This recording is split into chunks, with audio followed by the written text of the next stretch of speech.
Good morning. My name is Nishikant Abhimanyu Sare.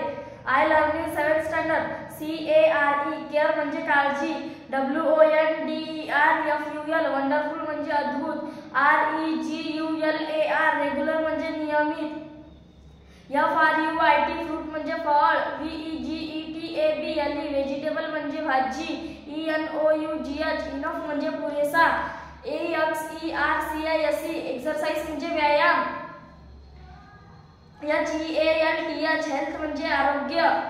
HYGINE hygiene म्हणजे स्वच्छता. STOP stop म्हणजे थांबणे. FLY fly म्हणजे उडणे. SWOOP soup म्हणजे झडप. SIGHT साईट म्हणजे दृष्टी. LOOK लुक म्हणजे पाहणे. POINT पॉइंट म्हणजे दाखवणे. QUIET क्वाइट म्हणजे शांत. SORRY सॉरी म्हणजे माफ करा.